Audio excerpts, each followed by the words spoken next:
High everyone, welcome to my channel. सबैजनालाई नमस्ते। So म चाहिँ हो अमिति तामाङ।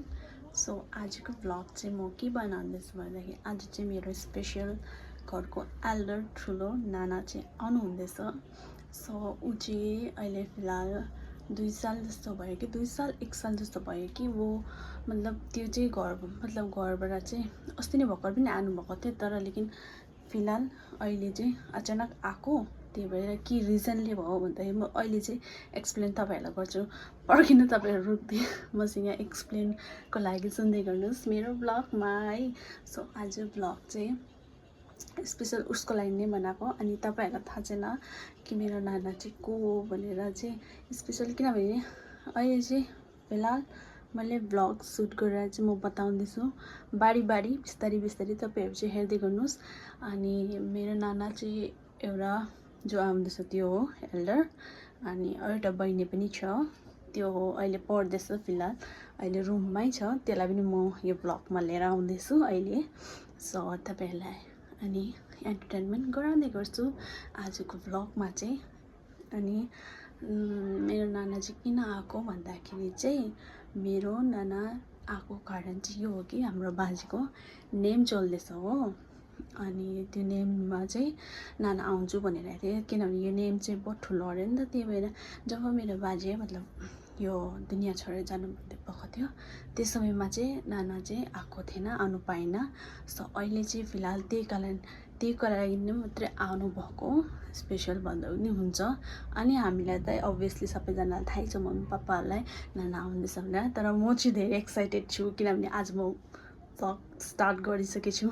सो उसलाई त थाहा छैन, त्यही भएर चाहिँ म यो भ्लग बनाउँदैछु। सो तपाईँहरूलाई देखाउँदै गर्छु आजको day what is the video. So what is the video भन्दाखेरि तपाईँहरूलाई थम्बनेल लिएर थाहा भइसक्यो होला। सो आजको ब्लग चाहिँ के हो भन्दाखेरि, सो गाइस तपाईँहरू बन्दै गर्नु मेरो साथ, बनते रहना मेरो साथ। बोल्दैन नेपाली, हिन्दी से वही मैं बोल रही हूँ नेपाली से। यो चाहिँ बहिनीले चाहिँ के बनाएको, म्यागी बनाएको आफ्नो स्टाइलमा है। यता हेर्दैन कान्छी, यता हेर्दैन प्लिज प्लिज प्लिज। हाई भनिदिनु न। हाई बहिनीले बनाएको म्यागी।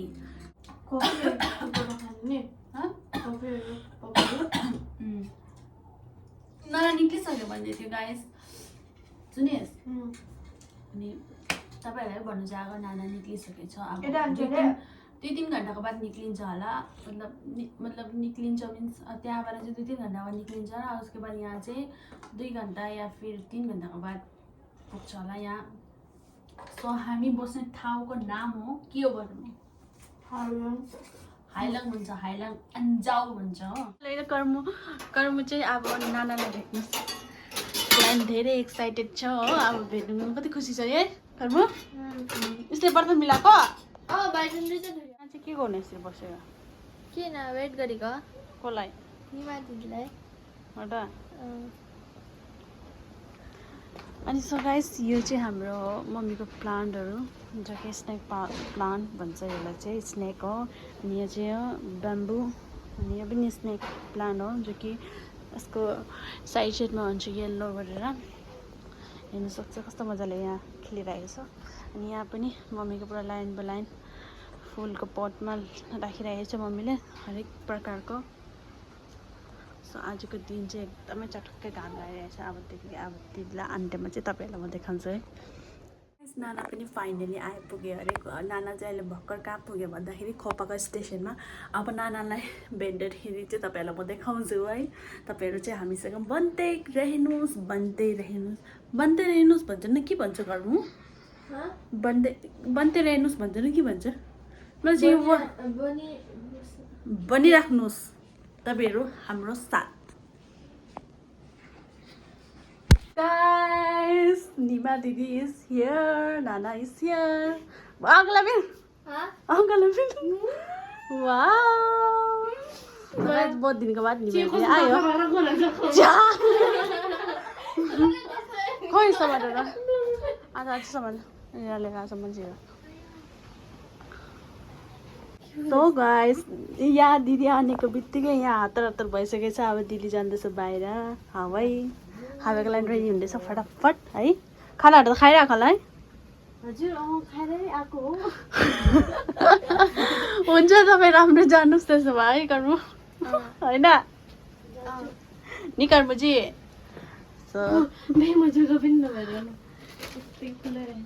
यो कोट चाहिँ त्यही बस्ने पिनिदिन्छु है के हो दुइटा यो अनि यो कोट पनि राम्रो राखिदियो ल ल ल ल ल हुन्छ म चाहिँ हिँडेको है साथीभाइहरू अब हो पछि आउँछु भन न न अब भोलि पर्सि आएर चाहिँ मजाले कुराकानी गर्ने हो चाहिँ म चाहिँ लागेको यो चाहिँ मेरो फोनको कभर अलग्गै बोकेर जान्छ किनकि यहाँ फोन यत्तिकै कता कता छोडिदिन्छु हो ल अमिती यिनीहरू सबै मिलाएर राखिदियो है बहिनी ल ल हुन्छ नि ल बेग लगेर जाऊँ लगेर जाऊ के गर्ने दुनियाँभरि ल ल ल हुन्छ होइन ब्रसहरू त रहेछ होला नि त है छ।